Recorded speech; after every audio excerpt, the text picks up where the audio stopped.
En el siglo XX, Cuba se convirtió en un escenario político inestable para los Estados Unidos ante la posible revolución de Fidel Castro. Fulgencio Batista era el hombre de poder en Cuba. Para algunos era impuesto por los norteamericanos y para otros fue dado por el pueblo. ¿Te gustaría saber más? Quédate aquí en Historia para Todos.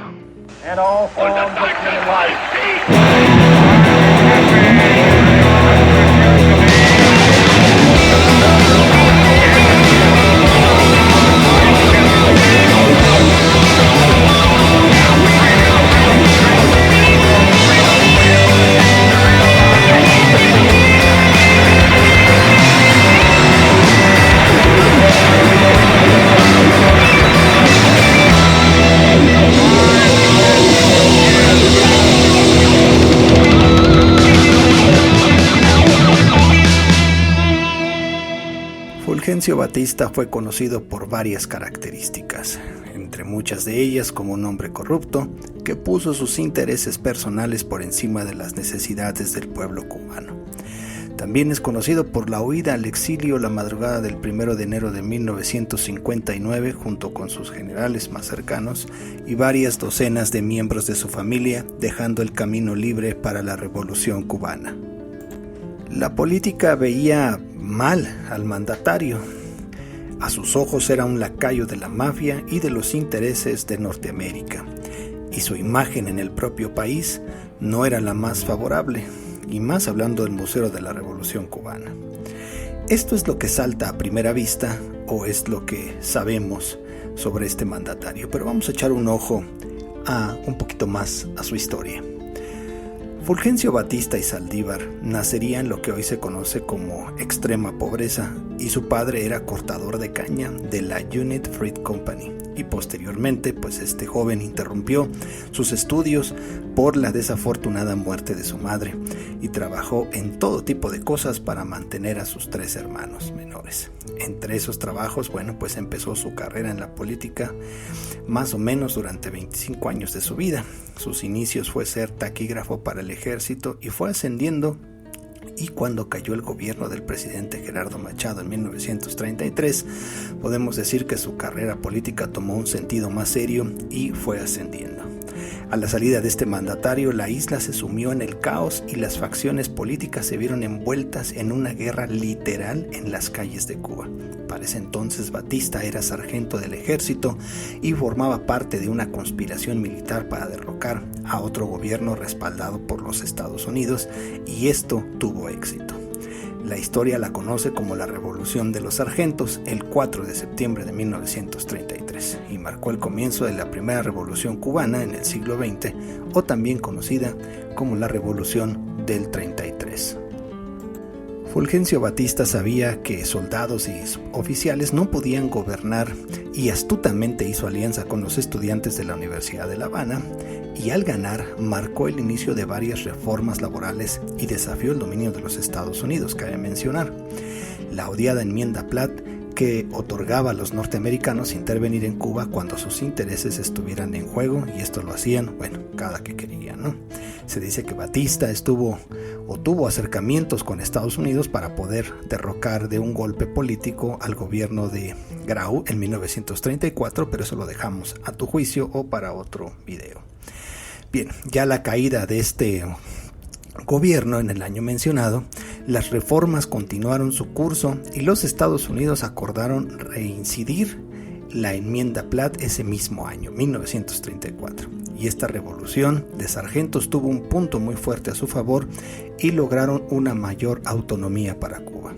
Es decir, Fulgencio Batista hizo todo lo que pudo, o más bien logró que esta enmienda Platt ya dejara de tener un funcionamiento dentro de la isla de Cuba.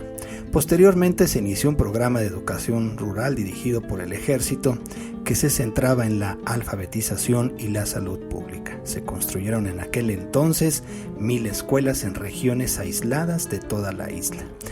Cabe mencionar que también Fidel Castro hizo lo mismo en su revolución. ¿Qué cosas, no? También hubo campaña para mejorar las condiciones de salud y más para los enfermos de tuberculosis, y estas acciones catapultaron a Batista en la popularidad política y sustituyó sus uniformes de militar por trajes de civil, pues para mostrar un mejor acercamiento a la nación.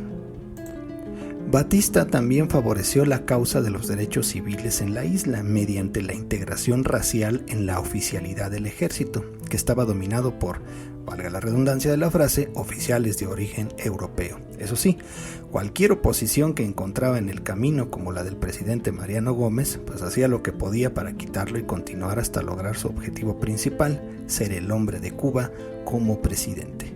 Para 1939, Fulgencio Batista permitió que una convención redactara una nueva constitución y así postularse para ser presidente de ese país. Y para esto dio otro paso, renunciar como militar. Dos pasos que le dieron frutos, constitución y renunciar al sistema militar.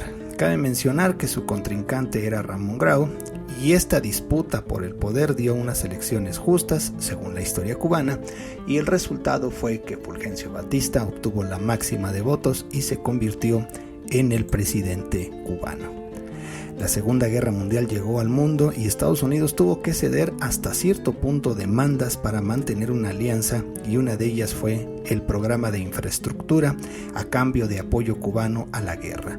Para 1944, la nueva constitución que apoyó a Fulgencio Batista en un principio, pues le impedía la reelección, y Grau se volvió a postular, y pues a finales de ese año Batista entregó el poder a su archirrival y decidió irse de gira a Latinoamérica, y fue aclamado por haber fomentado la democracia en la isla cubana y no maniquear las elecciones o tratar de mantener el control o el poder. Si su carrera hubiera terminado en 1945, hubiera pasado a la historia como un presidente que supo dar paso a la democracia en el siglo XX en la isla cubana, o dar un ejemplo de democracia. Pero desafortunadamente vendrían los momentos más oscuros de su carrera. Batista regresa de su autoexilio y fue elegido para el Senado cubano en 1948 y buscaba nuevamente una segunda presidencia. Y pues aunque ya nada estaba a su favor, Batista aprovechó sus contactos que aún mantenía e hizo un derrocamiento, y el 10 de marzo de 1952 derrocó al gobierno y tomó el poder de golpe. Y de aquí en adelante, el Batista que hubiera pasado a la historia como una persona con mucha diplomacia y con un ejemplo, pues las cosas cambiaron de manera muy inestable, no solo para él, sino para el país cubano. Al principio, él decía que iba a pasar por el gobierno de manera temporal, pero se aferró al mismo casi 7 años, aunque se hizo de lo necesario para que su salida del gobierno fuera lo más pacífica posible. Desafortunadamente no tuvieron éxito. Batista respondía cada vez con más violencia ante la oposición, desde torturas, los cuerpos mutilados, en otras ocasiones arrojados a la vía pública, para poder así tener el control de la misma.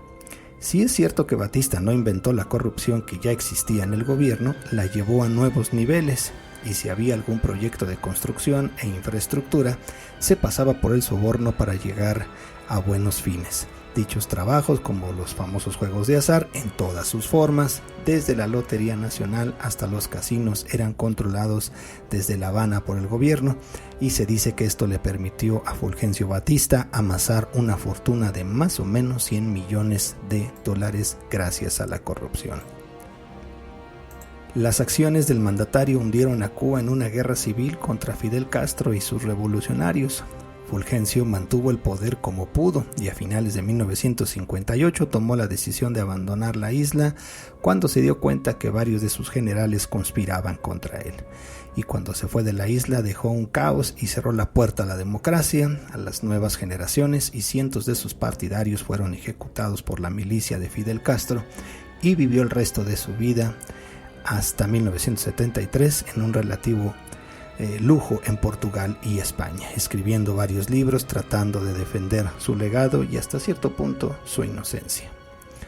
Había dos Batistas: en su primera etapa como el hombre que se ganó al pueblo, que hizo reformas, que desafió en su momento a Estados Unidos y dio paso a la democracia, y el otro que dio lugar a todo tipo de corrupción por tratar de mantener el poder y enriquecimiento ilícito, y sobre todo dar final a la democracia que tanto luchó por mantener o construir.